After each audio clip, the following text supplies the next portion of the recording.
Dari kubu 03 itu kan dari awal menyatakan ini ya ada kecurangan TSM gitu. Memang sengaja didesain dari hulu ke hilir terjadinya kecurangan sehingga menyebabkan Prabowo Gibran menang gitu. Gimana tuh, Mas?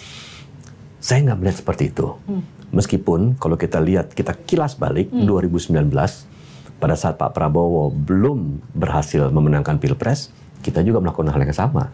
Kita juga mengatakan bahwa terjadi kecurangan yang TSM ini, terjadi keberpihakan aparat, ya, ada keuntungan yang diperoleh oleh petahana, tetapi tidak bisa kita buktikan memang. Sulit untuk membuktikan itu. Saya kira pun saat ini untuk membuktikan TSM itu rasanya tidak gampang.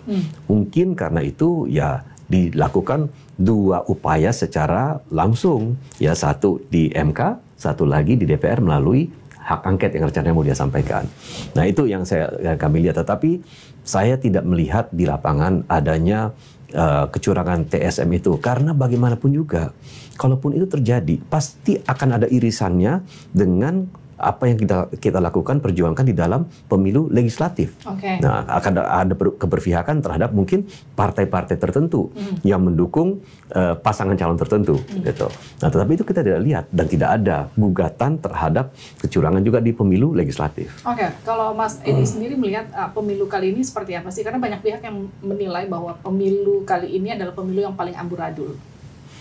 Saya melihat pelaksanaan pemilunya secara umum cukup baik, meskipun ada beberapa hal yang tentu perlu kita koreksi, seperti misalnya ada permasalahan tentang Sirekap yang menyebabkan kegundahan, keresahan, kecurigaan di masyarakat. Ya, padahal Sirekap itu kan sesuatu yang sifatnya IT yang harus diuji sebelumnya, apalagi ini untuk suatu event yang sangat vital, gitu ya. Tetapi kenapa bisa gagal sehingga akhirnya ditutup Sirekapnya itu. Tetapi secara keseluruhan jauh lebih baik menurut saya, karena kita lihat dengan tidak membandingkan musibah, ya, tetapi pemilu 2019 banyak penyelenggara yang meninggal, ratusan, hampir 800.